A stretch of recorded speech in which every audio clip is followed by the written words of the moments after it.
안녕하세요. 금요사건 파일 디바제시카입니다. 2002년 5월 21일 22살이었던 A양은 부산 괴법동에 있는 태양다방에서 종업원으로 일하고 있었습니다. 그날 A양은 평소처럼 가게를 마무리하고 저녁 10시쯤 퇴근을 하게 되는데요. 그로부터 1시간 정도가 지난 밤 11시였습니다. 이때 A양은 지인인 정양과 짧은 통화를 나누게 되는데 어디냐는 질문에 A양은 현재 부산의 번화가인 서면에 있다고 대답했죠. 두 사람은 조만간 얼굴을 보자는 이야기를 나누고 전화를 끊게 됩니다. 그리고 그것이 A양의 마지막 목소리였죠. 그로부터 정확히 9일이 지난 5월 30일 A양의 친언니 B양은 며칠째 동생이 연락을 받지 않는 게 걱정돼서 직접 그녀의 자취집에 찾아오게 되는데요.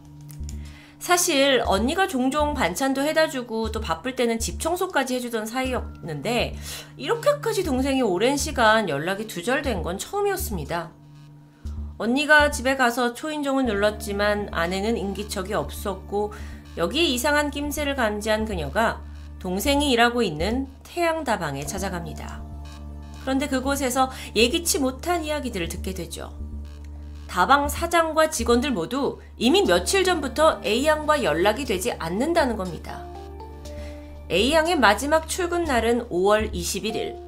그게 바로 부산 서면에서 지인과 통화를 했던 그날이었죠. A양은 어떤 사람이었을까요? 그녀는 평소에 성실할 뿐만 아니라 남들에게 피해를 주는 걸 굉장히 싫어했다고 합니다. 그러다 보니까 이렇게 아무 말 없이 무단 결근을 할 사람이 더욱더 아니었던 거죠. 결국 언니는 부산 사상경찰서를 찾아가서 동생의 실종 신고를 접수했고요. 그 신고가 접수된 지 하루 만인 5월 31일 오후 12시 25분 부산 강서구 명지동 앞바다에서 민들레를 캐고 있던 조 씨가 의문스러운 포대자루를 발견합니다. 파도에 떠밀려온 듯 부두에 걸려 있었는데 그는 그 불안한 호기심에 가까이 다가갔고 끈을 풀어보자마자 뒤로 나자빠졌습니다. 안에 들어있던 건 시신이었죠. 열흘 전에 실종된 A양이었습니다. 옷을 보니까 마지막 출근날 입고 있었던 그 차림새 그대로예요. 다행히 성폭행의 흔적은 없었는데 시신의 상태가 너무도 참혹합니다. 며칠 동안 물에 들어가 있었는지 이미 부패가 상당히 진행돼 있었고요. 또 신체 곳곳에서는 날카로운 흉기에 찔린 상처가 무려 40군데나 발견되죠. 이 사건은 의심할 여지가 전혀 없는 타살 사건입니다. 하지만 수사는 초반부터 난항을 겪게 돼요. 그녀가 어디에서 살해를 당했는지 혹은 어디에서 시신이 유기되었는지 이 범행 장소를 특정할 수 없었기 때문입니다.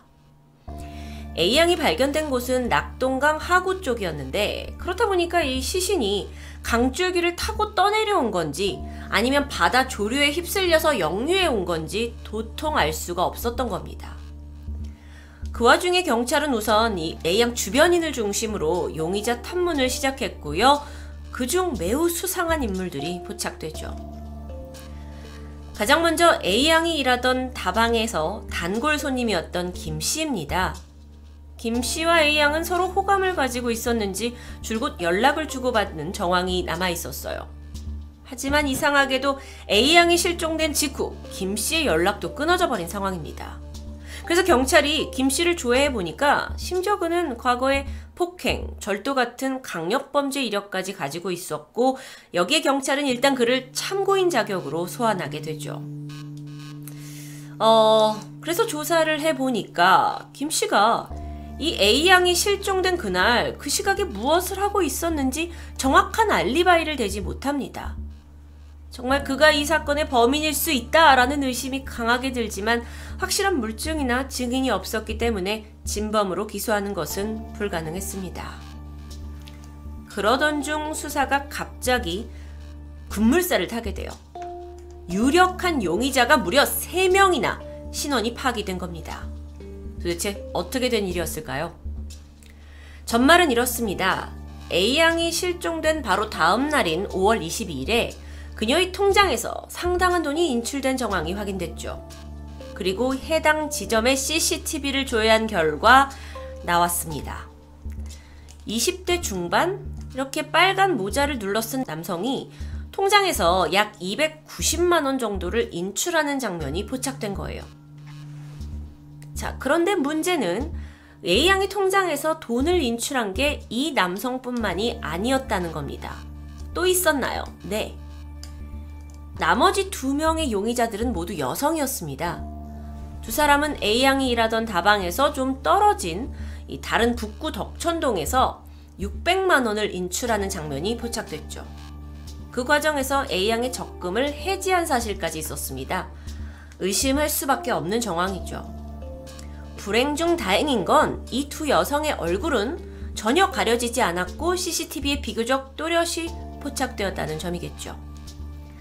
경찰은 일단 이 모두가 A양과 평소에도 잘 알고 지내는 사이다 라고 추측했습니다. 왜냐면 그녀가 평소에 통장을 가방에 넣어가지고 다닌다는 거, 그리고 한 달에 100만원 이상 꼬박꼬박 저축하고 있다는 사실은 사실 주변 지인이 아니고서는 알기 어려운 사실이죠.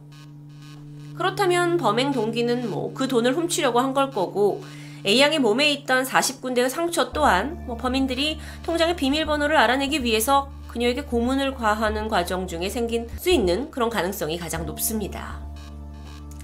자, 이후에 경찰은 이 3명을 전국적으로 수배령을 내리게 돼요. 그리고 높은 현상금까지 걸게 되면서 제보를 기다리게 되죠. 하지만 안타깝게도 의미 있는 제보는 없었습니다. 그렇게 이들의 행방은 묘연해지죠.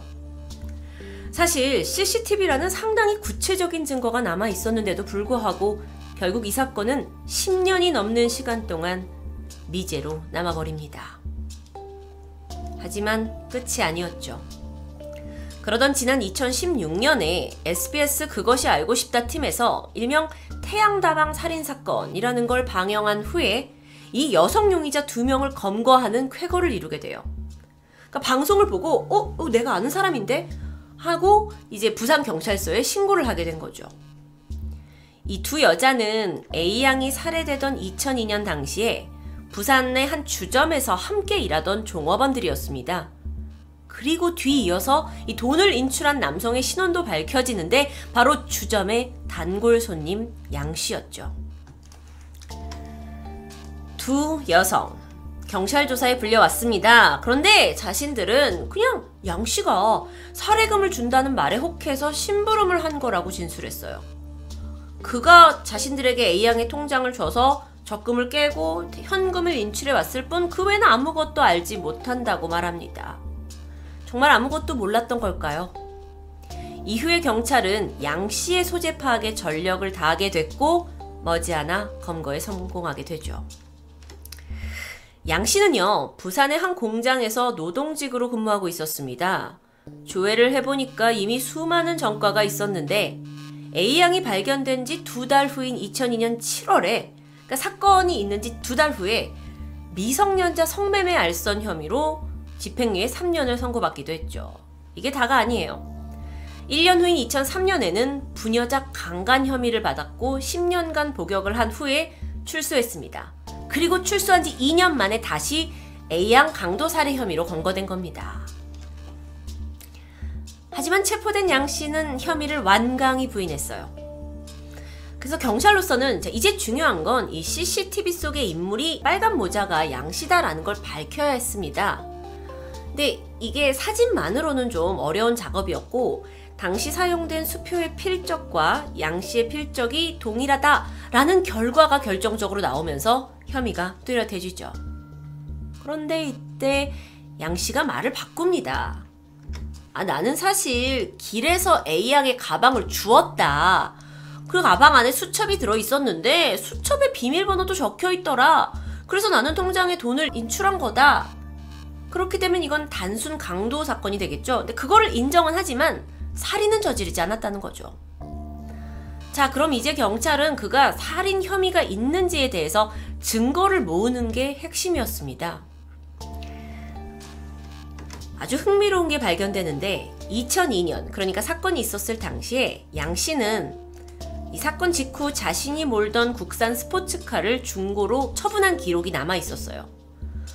그래서 시간이 지나서 그 차를 인수한 사람을 인터뷰하다가 당시 이 차의 뒷좌석 커버 안쪽에 붉은 얼룩이 있었다라는 이야기를 듣게 됩니다. 물론 너무 오래전 일이겠죠. 그러면 양 씨가 살인을 저지르고 시신을 이 차로 옮겼다? 그럼 그 얼룩은 혈흔이 될 수도 있고 살인이 결정적인 증거가 될 겁니다.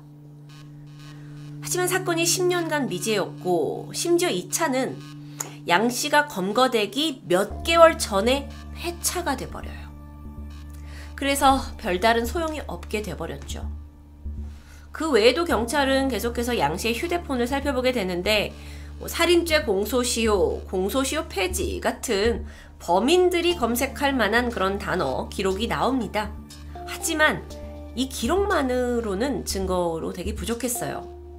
그러다 이때 결정적인 사람이 등장합니다. 그 사건 발생 있었을 때 양 씨하고 동거를 했던 이 씨라는 사람이에요. 그녀가 참고인 자격으로 소환이 되죠. 처음엔 자기는 모르는 일이다 라고 잡아뗐는데 경찰이 그녀에게 뭘 보여줬냐면 A양의 그 시신이 담겨있던 자루 사진을 보여줍니다. 그러자 그렇다, 내가 양 씨와 함께 이 마대자루를 옮겼다라고 자백하게 돼요. 그러니까 그때 당시 살고 있던 동거인도 역시 공범이었던 겁니다. 그렇게 수사가 막바지에 이르렀고 주범 양 씨 그리고 그 나머지 2명 여자의 공범 동거인까지 총 4명이 범행에 다 가담한 사실이 거의 확실시 되었습니다. 자, 물론 여러분 생각해보시면 판결에 있어서 A양이 어떻게 사망했는지에 대해서 직접적인 증거가 없는 게 아니냐라고 생각해보실 수 있어요. 현재까지만 하더라도 CCTV 영상, 필적, 주변인들의 증언, 그리고 정황 증거가 있었죠. 그래서 검찰은 자신감을 보였습니다. 그렇게 2018년 1월 9일에 열린 1심에서 양 씨는 무기징역을 선고받습니다. 이어서 2심에도 결과는 같았죠. 모든 게 순조로웠습니다. 그렇게 대법원까지 올라가서 형이 확정되기 직전 예상치 못한 문제가 생겨나요. 대법원이 이 양 씨에 대한 무죄? 이거를 제대로 밝혀야 되지 않냐? 라는 취지로 사건을 파기환송한 겁니다. 파기환송이란 건 대법원이 이 지난 1, 2심의 판결을 파기하고 다시 한번 검토해봐라 라는 의미로 원래의 법원으로 사건을 돌려보내는 것을 의미하죠. 이게 도대체 어떻게 된 일일까요? 자, 1심, 2심 당시에 양 씨가 무기징역을 유죄를 선고받았던 결정적인 이유는 마대자루를 함께 옮겼다는 그 동거인의 진술이었습니다. 하지만 재판부는 이 진술이 어딘가 좀 구체적이지 않고 뭔가 이 동거인이 자신의 기억으로 재구성한 게 아니냐, 신빙성이 부족하다라고 판단했던 겁니다. 자, 그렇다면 아니다, 얘는 제대로 이제 자백을 한 거다라는 거를 반박하기 위해서는 당시 동거인이 경찰한테 왔을 때 어떻게 진술을 했는지 이 수사 상황을 입증할 만한 증거가 또 필요한 거예요. 근데 여기서 문제가 뭐냐면 경찰이 이 동거인 이 씨를 조사하고 있던 8시간 동안 음성 녹음이나 영상 녹화를 전혀 남겨놓지 않았다는 겁니다. 그래서 결론적으로 그녀의 진술이 객관적으로 믿을만 했던 건지를 밝힐 수 없는 상황이 돼버렸어요. 에? 그렇게 2019년 7월 11일 파기환송심이 열렸습니다. 양 씨는 무죄를 선고받게 돼요. 검찰은 말이 안 된다면서 바로 상고를 하죠. 하지만 결국 최종심에서도 같은 판결이 내려졌습니다. 이 사건을 해결하기 위해서 10년이 넘는 세월 동안 애써온 사람들은 이 결과에 허탈함과 안타까움을 감출 수 없었습니다. 여러분, 그렇게 이 태양다방 사건은 아직까지도 어쩌면 범인은 짐작이 가지만, 범인은 알고 있지만 미제로 남아있는 상태입니다. 그런데 이 사건에서 앞서서 말씀드리지 않았던 아주 중요한 증거 하나가 남아있죠. 바로 양 씨가 직접 내뱉은 범행 자백입니다. 양 씨는 담당 형사와 오랜 시간을 보내면서 사석에서 내가 사실 그날 A와 드라이브를 했다, 차로 집에 데려다주는 과정에서 그녀를 흉기로 찔렀다라고 자백합니다. 그가 자백했을 당시에 모든 상황들은 정황이 꽤나 상세했어요. 그런데 문제는 이 자백은 법원에서 증거로 인정될 수 없다는 겁니다. 형사소송법에 의하면 피고인의 자백이 유일한 증거다. 이런 상황에서는 이걸 보강할 만한 다른 증거가 당연히 있어야 하고요. 게다가 사적인 대화는 법적 증거로 쓰일 수 없기 때문이죠.